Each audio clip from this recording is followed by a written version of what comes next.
Truman Burbank a vécu toute sa vie à Sea Haven, une île idyllique où tout semble parfait, les voisins sont amicaux, le soleil brille toujours et rien de mal ne se passe jamais, mais Truman ne sait pas que toute sa vie est un mensonge, que Sea Haven est un gigantesque plateau de tournage à l'intérieur d'un dôme, que tous les gens qu'il connaît sont des acteurs et que chaque moment de sa vie depuis sa naissance a été filmé et diffusé en direct à des millions de téléspectateurs à travers le monde comme The Truman Show, le plus grand spectacle de télé-réalité jamais créé. Le créateur de l'émission est Christophe, un réalisateur visionnaire et obsessionnel qui se considère comme le dieu de l'univers de Truman, contrôlant tout depuis la météo jusqu'aux relations personnelles de Truman, et Christophe croit sincèrement qu'il protège Truman du monde cruel et dangereux extérieur en le gardant dans cette bulle parfaite et sûre. Nous acceptons la réalité du monde qui nous est présentée, dit Christophe, et il a passé 30 ans à présenter à Truman une réalité où rien de mauvais ne peut arriver. Mais des fissures commencent à apparaître dans l'illusion. Tout commence quand Truman voit un projecteur tomber du ciel étiqueté Sirius, une étoile du faux ciel, et il commence à remarquer des choses étranges. Les mêmes personnes apparaissent à des moments précis. Sa femme Meryl fait de la publicité pour des produits pendant les conversations normales, et quand il essaie de partir de Sea Haven, il y a toujours un obstacle, un embouteillage, un incendie, une fuite de déchets nucléaires, n'importe quoi, pour le garder dans la ville. Et puis il y a Sylvia, une figurante qui a brièvement joué une étudiante de l'université de Truman et qui est tombée amoureuse de lui pour de vrai, pas comme personnage, mais comme être humain, et lors de leur brève rencontre, elle a essayé de lui dire la vérité. Tout est faux, Truman, il te filme. Mais elle a été retirée de force du plateau et bannie à Fidji, selon la fiction, mais en réalité elle vit à Los Angeles et fait partie d'un mouvement activiste Free Truman qui manifeste devant les studios exigeant que Truman soit libéré, car garder quelqu'un prisonnier, même dans une cage dorée, est moralement répréhensible.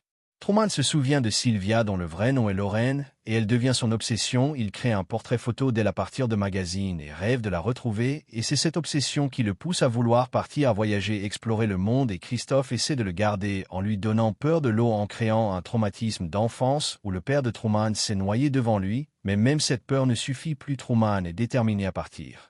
Alors Christophe fait quelque chose de désespéré, il ramène le père de Truman, le fait revenir de la mort, une réunion émotionnelle orchestrée pour donner à Truman une raison de rester. Papa est revenu, tu es en sécurité ici, ta famille est ici. Mais même cela ne suffit pas, car Truman a goûté à l'idée de la liberté et maintenant il ne peut plus l'ignorer, et il commence à tester les limites de son monde, essayant de partir en voiture, en bus, même à pied, mais chaque fois il est arrêté et finalement il réalise qu'il doit prendre l'eau, qu'il doit surmonter sa plus grande peur.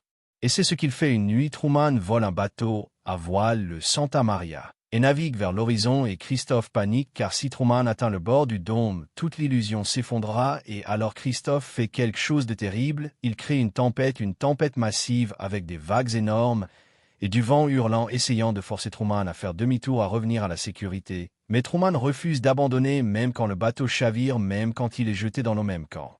Il pense qu'il va mourir, il continue, et les téléspectateurs du monde entier retiennent leur souffle regardant ce moment de courage pur.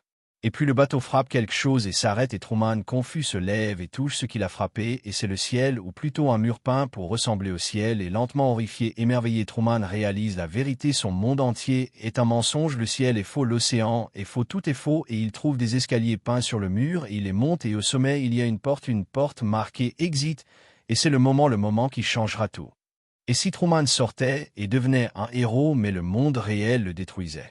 Et si, après que Truman franchisse cette porte, le monde l'accueillait comme le plus grand héros de tous les temps, une icône mondiale, aimée par des millions, mais personne ne le voit comme une vraie personne, juste comme le gars du Truman Show? Et si la liberté pour laquelle il s'est battu devenait une autre prison? Sylvia l'aime vraiment, mais les paparazzis, les fans obsessionnels, les sponsors voulant exploiter son image envahissent leur vie. Et lentement, Truman se brise, réalisant que le monde réel est peut-être plus faux, plus cruel, plus solitaire que Sea Haven ne l'a jamais été. Et le plus sombre de tout, Christophe avait peut-être raison. Peut-être que rester dans le dôme était le meilleur choix. La liberté garantit-elle le bonheur? Truman se tient devant la porte marquée « Exit », sa main sur la poignée, et la voix de Christophe résonne depuis les haut-parleurs cachés dans le ciel artificiel. « Truman, tu peux parler, je peux t'entendre », et Truman cherche la source de la voix, et Christophe continue « Je suis le créateur d'une émission de télévision qui te donne du plaisir à des millions de personnes chaque jour de ta vie, tu es la star. » Et Truman sous le choc, mais pas surpris, car au fond il le savait déjà. « Et qui suis-je » demande-t-il. Et Christophe, tu es réel, c'est pourquoi tant de gens te regardent, il n'y a rien de faux en toi, Truman. Mais Christophe essaie une dernière fois de le convaincre de rester. Là-bas, c'est un monde cruel et dangereux, Truman, plein de décès, de violence, de souffrance. Ici, tu es en sécurité, je t'ai regardé toute ta vie, je te connais mieux que tu ne te connais toi-même. Et je peux te garantir que si tu sors, tu le regretteras, car là-bas, personne ne se soucie de toi comme je le fais. Et c'est un argument puissant, car Christophe, bien que manipulateur, croit vraiment ce qu'il dit, il pense vraiment qu'il protège. Truman. Mais Truman sourit son sourire caractéristique et fait son salut signature, levant son pouce au cas où je ne vous verrai pas. Bon après-midi, bonne soirée et bonne nuit. Et il ouvre la porte et sort, et pour la première fois de sa vie, Truman Burbank entre dans le monde réel, et les téléspectateurs du monde entier qui ont regardé cet homme pendant 30 ans explosent en applaudissements et en larmes. C'est le moment télévisuel le plus regardé de l'histoire. Des milliards de personnes ont vu Truman franchir cette porte vers la liberté.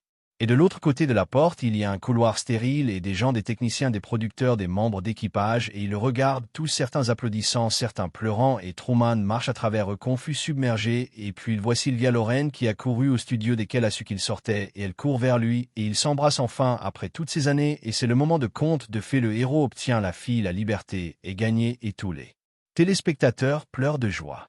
Mais alors les caméras commencent à flasher, des douzaines de caméras, et Truman réalise que même maintenant, même ici, il est filmé et les reporters crient des questions. Truman, comment te sens-tu? Truman, vas-tu poursuivre Christophe? Truman, vas-tu faire un autre show? Et Sylvia le protège. Non, non, non, laissez-le tranquille, il vient juste de sortir. Et ils s'échappent dans une voiture et conduisent loin du studio, et Truman regarde par la fenêtre et voit le monde réel pour la première fois, et c'est écrasant. Les jours suivants sont un tourbillon. Truman et Sylvia se cachent dans l'appartement de Sylvia à Los Angeles, essayant d'éviter les médias, mais c'est impossible car Truman Burbank est maintenant la personne la plus célèbre sur Terre. Son visage est sur chaque journal, magazine, talk show, tout le monde veut un morceau de lui, et des offres arrivent, des millions de dollars pour des interviews, des accords de livres, des accords de films, des accords publicitaires, tout le monde veut l'histoire de Truman. Et Truman ne sait pas quoi faire car il n'a jamais eu à prendre de décision réelle avant. Et Sylvia lui dit, Truman, tu n'as pas à faire quoi que ce soit que tu ne veux pas faire, tu es libre maintenant, tu peux dire non. Mais Truman, mais je ne sais pas comment être libre, Sylvia, toute ma vie les décisions ont été prises pour moi, qu'est-ce que je veux même? Et Sylvia, peut-être que nous pouvons aller quelque part tranquille, peut-être dans une petite ville à la campagne où personne ne nous connaît. Mais Truman, mais tout le monde me connaît, Sylvia, le monde entier a regardé ma vie, il n'y a nulle part où me cacher. Les semaines passent et Truman essaie de s'adapter à la vie normale, mais ce n'est pas normal car partout où il va les gens le reconnaissent. Oh mon Dieu, c'est Truman Burbank.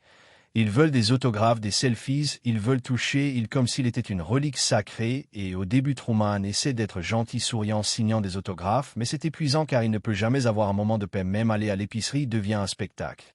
Et pire encore, les gens ne le traitent pas comme une personne réelle, ils le traitent comme un personnage, ils disent des choses comme « Et Truman dit ta phrase au cas où je ne vous verrai pas » ou « Truman, peux-tu faire semblant de découvrir quelque chose comme dans l'émission ?» Et Truman se rend compte que pour eux il n'est pas un être humain, il est juste un divertissement, il est toujours une marchandise, et cette réalisation commence à le ronger. Sylvia voit cela et essaie de le protéger, elle refuse les interviews, elle dit non aux accords commerciaux, elle essaie de créer une bulle de normalité autour de lui, mais c'est comme essayer de retenir l'océan avec les mains car la pression est trop grande. Les paparazzi les campent devant leur appartement, les suivant partout, les photographiant à travers les fenêtres, et Truman commence à avoir l'impression qu'il est toujours dans le Truman Show, sauf que maintenant c'est le monde entier qui regarde, pas juste Christophe. Et puis les offres commerciales deviennent plus agressives, les entreprises offrent des dizaines de millions de dollars pour que Truman endosse leurs produits. Imaginez Truman Burbank, le symbole de l'authenticité, vendant notre marque, et les conseillers financiers disent à Truman, tu serais stupide de ne pas le faire, tu n'as jamais gagné d'argent de ta vie. Maintenant tu peux être riche, et Truman confus. Mais je ne veux pas vendre des choses, je veux juste vivre. Mais vivre coûte de l'argent. Truman, et tu n'en as pas. Parce que voici la vérité, Truman n'a aucune compétence réelle, il n'a jamais eu de vrai travail, n'a jamais été au collège, son éducation entière était script et fausse, il ne sait littéralement comment faire rien sauf être Truman Burbank, et maintenant dans le monde réel cela ne se traduit en aucune compétence employable, et Sylvia travaille comme graphiste pour les soutenir, mais c'est difficile et lentement Truman commence à sentir comme un fardeau, comme s'il était inutile. Et les talk shows commencent à se moquer de lui. Truman Burbank ne peut même pas avoir un travail de supermarché parce qu'il cause une émeute partout où il va et les sketchs de comédie le parodient. Et initialement c'est drôle de bonne nature, mais ensuite certains deviennent cruels, se moquant de son innocence, sa naïveté. Il pensait que le ciel était réel, qu'est-ce qu'un idiot. Et Truman voit ces parodies sur la télévision que Sylvia a installées dans leur appartement, et il demande pourquoi ce moque-t-il de moi, je n'ai rien fait de mal. Et Sylvia, parce que les gens sont cruels. Truman, bienvenue dans le monde réel.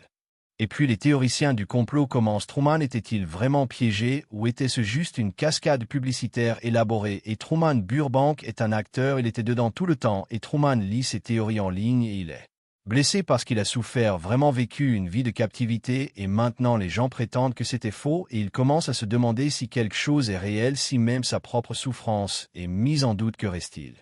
Sylvia et Truman commencent à avoir des tensions car ils sont constamment ensemble coincés dans l'appartement se cachant des médias, et Sylvia, bien qu'elle l'aime, est frustrée car Truman n'est pas la personne qu'elle pensait qu'il serait dans l'émission. Truman était drôle, aventureux, innocent, mais maintenant il est déprimé, retiré, paranoïaque, et Sylvia essaie d'être patiente. Truman, tu as besoin de temps pour t'adapter, c'est normal.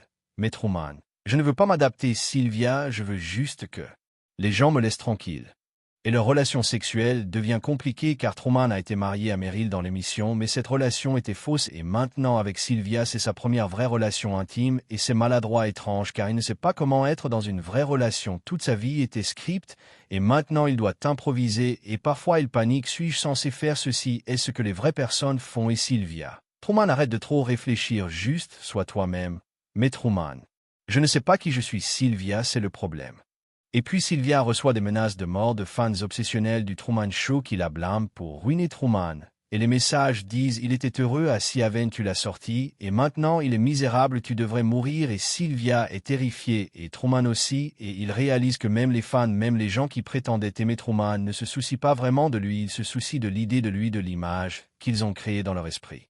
Et une nuit après une dispute particulièrement mauvaise, Sylvia crie « Peut-être que Christophe avait raison, peut-être que tu aurais dû rester là-dedans parce qu'au moins là-bas tu étais heureux. » Et dès qu'elle le dit, elle le regrette, mais c'est trop tard. Truman la regarde blessée. « Tu penses vraiment ça ?» Et Sylvia pleurniche « Non, je suis désolé, je ne voulais pas dire ça, je suis juste frustrée. » Mais le mal est fait. Truman commence à se demander si partir était la bonne décision. Et Truman commence à avoir des crises de panique, il sort dans la rue et soudain il sent que tout le monde le regarde, que tout est un plateau, que peut-être il est toujours dans l'émission, peut-être que c'est juste un nouveau scénario, un nouveau niveau de tromperie, et Sylvia doit le calmer. Truman, c'est réel, tu es sorti, je te promets. Mais Truman, comment je peux être sûr, comment je peux savoir que n'importe quoi est réel si tout ce que j'ai connu était faux? Et puis 6 mois après sa sortie, Truman reçoit une lettre de Christophe, et elle dit « Cher Truman, je suis désolé pour tout ce que j'ai fait, je comprends maintenant que j'ai tort de te garder prisonnier, mais je veux que tu saches que la porte est toujours ouverte, si tu veux revenir je reconstruirai Siaven exactement comme c'était, et tu pourras avoir la vie, que tu avais une vie sans douleur, sans peur, sans cruauté, le monde réel ne t'a pas traité gentiment, je peux voir ça et je veux t'offrir une échappatoire, pense-y. » Et Truman froisse la lettre et la jette, mais il ne peut pas arrêter d'y penser. Parce que Christophe a raison, le monde réel a été cruel. Truman ne peut aller nulle part sans être harcelé, il n'a pas d'argent, pas de compétences, sa relation avec Sylvia est tendue et chaque jour est une lutte, et il commence à se souvenir de Siaven, de la simplicité, le soleil brillant, les voisins amicaux, tout prévisible, tout sûr, et il se demande était-ce vraiment si mal, était-ce vraiment de la prison ou était-ce du paradis? Et une nuit, Truman se faufile hors de l'appartement pendant que Sylvia dort et il conduit vers le studio où le dôme de Siaven se tient toujours intact, car après le départ de Truman, Christophe a refusé de le démolir. C'est un monument, pas juste un plateau. Et Truman se tient devant les portes du studio et il voit qu'elles sont déverrouillées et il entre et marche à travers les couloirs vers le dôme. Et quand il entre, il voit Siaven exactement comme il a quitté la fausse ville illuminée. Attendant. Et Christophe est là aussi car il savait que Truman viendrait, il a observé à travers les actualités, à travers les rapports, et il a vu Truman lutter. Et Christophe ne dit rien, il attend juste, et Truman marche dans les rues familières de Siaven, touchant les maisons, les magasins, tout intact, et des larmes coulent sur son visage parce que c'était sa maison pendant 30 ans et malgré toute la tromperie, il y a une partie de lui qui la manque, qui veut retourner. Et Truman se tient devant sa vieille maison 36 Seaside Avenue et Christophe s'approche doucement. Tu peux revenir Truman, je ne te forcerai pas, c'est ton choix, nous referons l'émission, mais cette fois tu sauras que c'est une émission, tu pourras avoir le contrôle, tu pourras scénariser ta propre vie, ne serait-ce pas la liberté avoir une vie, où tu as le contrôle absolu, où rien de mal ne peut t'arriver, où les gens t'aiment vraiment pas parce que tu es célèbre, mais parce que tu es Truman. Et Truman est tenté, tellement tenté, car l'idée de retourner à la simplicité, à la sécurité est séduisante et il demande, et Sylvia et Christophe, elle peut venir aussi, nous pouvons l'écrire dans l'émission Lorraine jouant Sylvia, c'est parfait, les téléspectateurs l'adoreront et Truman. Mais ce serait encore faux, tout serait encore scénarisé et Christophe. Oui, mais au moins ce serait une fausseté que tu contrôles au lieu de la fausseté que tu subis dans le monde réel, au moins ici tu sais à quoi t'attendre.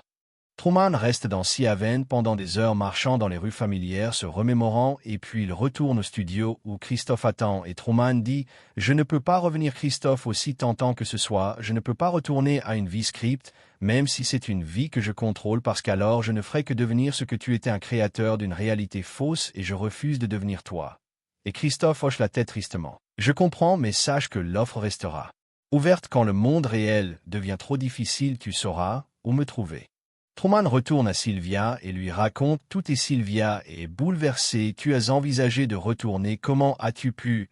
Mais Truman, parce que je lutte, Sylvia, j'ai l'impression de ne pas appartenir à ce monde, j'ai l'impression d'être une curiosité, un monstre de foire, et je ne sais pas comment gérer ça. Et Sylvia réalise qu'elle ne peut pas le réparer, elle ne peut pas lui rendre la vie meilleure car le problème n'est pas elle ou leur relation le problème, et que Truman est fondamentalement brisé par 30 ans de captivité, et cela ne peut pas être des faits. Et les mois passent, et Truman commence à boire, commence à s'automédiquer, car c'est le seul moyen qu'il trouve pour engourdir la douleur, et Sylvia essaie de l'aider, essaie de le faire aller en thérapie. Mais Truman refuse. Comment un thérapeute peut comprendre ce que j'ai vécu? Personne ne peut comprendre. Et il a raison, personne ne peut vraiment comprendre, car Truman Burbank est unique dans toute l'histoire humaine, il est la seule personne qui a vécu toute sa vie dans une émission de télé. Réalité. Et puis les médias commencent à rapporter Truman Burbank lutte contre l'alcoolisme, et le héros est déchu, et les gens qu'il adorait autrefois commencent à se retourner contre lui. Il a tout gâché, il aurait dû être reconnaissant d'être sorti, et l'opinion publique change de la sympathie au mépris, et Truman voit tout cela, et cela le brise davantage, et il dit à Sylvia, au moins à Sea Haven, les gens m'aimaient ici, ils me haïssent et Sylvia. Ils ne te connaissent pas Truman, ils n'aiment que l'idée de toi.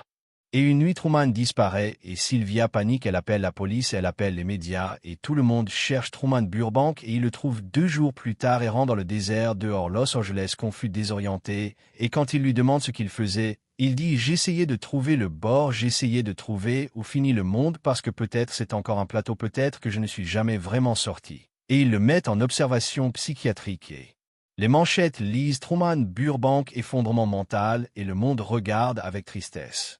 Dans l'hôpital psychiatrique, Truman a du temps pour réfléchir, du temps loin des médias, loin de Sylvia, loin de tout, et il réalise quelque chose de profond. Le problème n'était pas Sea Haven, le problème n'était pas le monde réel, le problème était qu'il avait passé toute sa vie à être observé, et maintenant, même hors de l'émission, il est toujours observé. La seule différence est que maintenant, il n'y a pas de scénario, pas de sécurité, pas de contrôle, et peut-être que Christophe avait raison, peut-être que rester était le meilleur choix parce qu'au moins là-bas, Truman savait qui il était. Mais Truman réalise aussi autre chose, il ne peut pas retourner, il ne peut jamais retourner, car même s'il le voulait, même si Christophe reconstruisait tout, il saurait maintenant ce qui manque, et cette connaissance ruinerait l'illusion, donc il est coincé, pris entre 2 mondes n'appartenant ni à l'un ni à l'autre, et c'est la vraie tragédie de Truman Burbank. Non pas qu'il était prisonnier, mais que la liberté ne l'a pas sauvé, elle l'a juste brisé d'une manière différente. Sylvia le visite à l'hôpital et elle voit à quel point il est brisé et elle dit « Truman, je suis désolé, j'ai pensé que te sortir te sauverait, mais peut-être que j'ai juste rendu les choses pires. » Et Truman, « Non Sylvia, tu as fait la bonne chose, je devais sortir, je devais avoir le choix, mais le choix vient avec un coût, et ce coût est la connaissance que le monde réel est parfois plus faux que le faux monde, et je ne sais pas comment vivre avec ça. » Et les mois passent et Truman est libéré de l'hôpital et il et Sylvia essaient de construire une vie, mais c'est difficile et lentement ils s'éloignent parce que Sylvia veut une vie normale et Truman ne pourra jamais avoir une vie normale et finalement ils se séparent pas avec colère mais avec tristesse reconnaissant que parfois l'amour n'est pas suffisant et Truman est seul à nouveau. Et Truman trouve finalement une sorte de paix, pas le bonheur, mais la paix. Il déménage dans une petite cabane dans les montagnes loin de tout le monde et il vit simplement, il lit, il écrit un mémoire racontant son histoire. Et parfois les gens le trouvent, les fans, les curieux, et il leur parle poliment puis leur demande gentiment de partir et ils le font parce qu'ils voient qu'il a besoin d'espace et lentement l'intérêt du public s'estompe. Truman Burbank devient une note de bas de page dans l'histoire. Vous vous souvenez de ce type du Truman Show? Qu'est-il devenu? Et pour Truman, c'est une bénédiction car enfin, après toutes ces années, il n'est plus observé. 10 ans après sa sortie, Truman vit toujours dans sa cabane de montagne, et il a maintenant 40 ans, et il a trouvé une sorte d'équilibre, pas de bonheur, mais d'acceptation. Il accepte qu'il ne sera jamais normal, qu'il portera toujours les cicatrices de Siaven, et que le monde réel n'est pas un conte de fées, mais il est réel, et peut-être que c'est suffisant. Et un jour, un jeune journaliste le trouve et demande une interview, et Truman accepte car maintenant assez de temps a passé qu'il peut parler de cela sans douleur, et le journaliste demande « Truman, regrettez-vous d'être sorti ?» Et Truman réfléchit longuement puis dit « Parfois oui, quand la vie devient trop difficile, je pense à Siaven, à la simplicité, et je me demande si partir était la bonne décision, mais alors je me souviens que rester aurait signifié vivre un mensonge pour toujours et je ne pouvais pas faire ça, donc non, je ne regrette pas de sortir, mais je regrette ce que sortir m'a coûté, mon innocence, ma santé mentale, ma relation avec Sylvia et surtout mon bonheur. » Le journaliste, donc Christophe, avait raison, vous auriez dû rester, et Truman. Non, Christophe avait tort de me garder prisonnier, mais il n'avait pas tort sur le fait que le monde réel est cruel, il avait juste tort de penser que la solution était de créer une fausse réalité. La vraie solution aurait été de me préparer pour le monde réel, de me donner le choix dès le début, mais il ne l'a pas fait, et maintenant nous vivons tous les deux avec les conséquences de ses actions. Et le journaliste, avez-vous parlé à Christophe depuis votre sortie? Et Truman, une fois il y a quelques années, il est venu à ma cabane et il s'est excusé, vraiment excusé, et il a dit que le Truman Show était sa plus grande réussite et son plus grand regret, et je lui ai pardonné parce que rester en colère contre lui ne me servait à rien, et maintenant il vit tranquillement quelque part aussi, portant ses propres cicatrices. Et le journaliste et Sylvia Loren, et Truman sourit tristement. Elle s'est mariée, a des enfants, vit une belle vie, et je suis heureux pour elle. Elle méritait mieux que ce que je pouvais lui donner car j'étais trop brisé pour être dans une vraie relation, et elle l'a compris, et elle est partie, et c'était la bonne chose à faire. Le journaliste, donc c'est une fin triste alors, et Truman. Pas triste, juste réaliste, voir c'est la leçon que j'ai apprise. Le monde réel n'est pas un conte de fées, il n'y a pas toujours de fins heureuses, parfois tu fais le bon choix, et cela te brise quand même, et tu dois apprendre à vivre avec ça, et c'est ce que je fais, j'apprends à vivre avec les choix que j'ai faits, et les conséquences qui en ont découlé, et peut-être que ce n'est pas le bonheur, mais c'est la liberté, et finalement c'est ce pourquoi je me suis battu.